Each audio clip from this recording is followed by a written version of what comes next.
সুপ্রিয় দর্শক, আসসালামু আলাইকুম। কৃষি সেবায়ন চ্যানেলের পক্ষ থেকে সবাইকে আন্তরিক শুভেচ্ছা ও অভিনন্দন।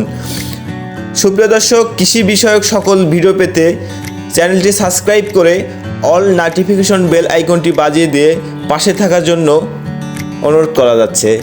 সুপ্রিয় দর্শক, এখন অবস্থান করছি পাবনা জেলার গাজনার বিলে। তো দর্শক শ্রোতা, আজকের আলোচনার বিষয়ে আমরা পেঁয়াজের জমিতে কেন শেষ স্প্রেতে নাটিভো ব্যবহার করব, নাটিভো দিলে কি কি উপকার হবে এবং না দিলে কি কি ক্ষতি হবে।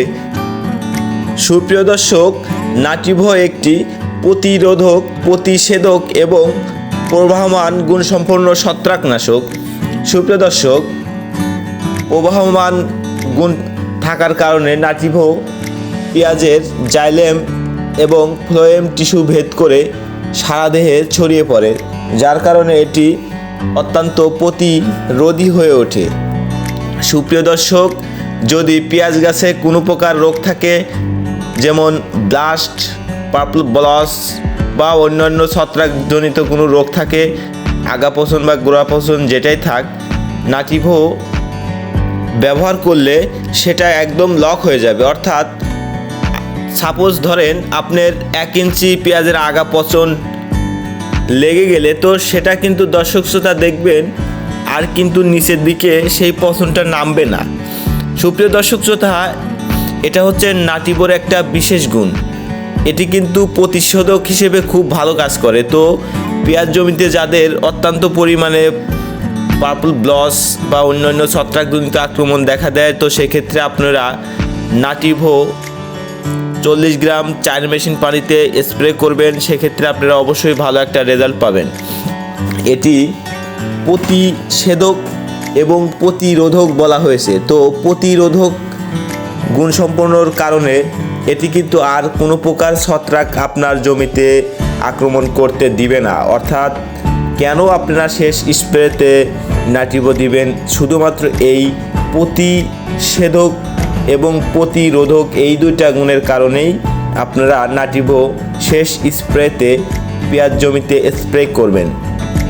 আপনাদের জমিতে যদি দীর্ঘদিন পেঁয়াজটা থাকে, তো সেক্ষেত্রে ছত্রাক প্রোটেকশনের অবশ্যই দরকার আছে কি না বন্ধুগণ?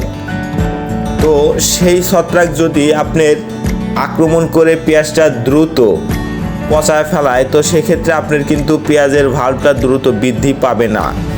সুপ্রিয় দর্শক, এই পেঁয়াজের ভালটা বৃদ্ধি পাওয়ার জন্য দীর্ঘ একটা সময় দরকার। তো সেই সময়টাতে তো আপনারা বারবার স্প্রে করতে পারবেন না।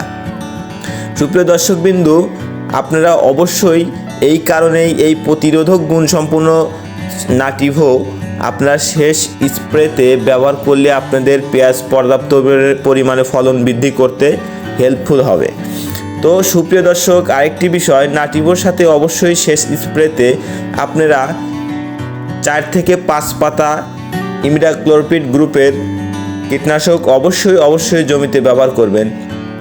দেখা যায় একদম শেষ যে পেঁয়াজের বয়স, সেই বয়সে অত্যন্ত পরিমাণ তাপমাত্রার পার্থক্য থাকে। রাত এবং দিনের তাপমাত্রার পার্থক্যের কারণে জাপ পোকা খুব পরিমাণে আপনাদের জমিতে আক্রমণ করে। তো সেই স্প্রেতে অবশ্যই আপনারা শেষ স্প্রেতে আপনারা নাটিভোর সাথে অবশ্যই ইমিডাক্লোরপিড গ্রুপের কীটনাশক ব্যবহার করবেন। আর কোনো বিষ ব্যবহার করার দরকার নাই। সুপ্রিয় দর্শক, আজকের ভিডিও এ পর্যন্তই।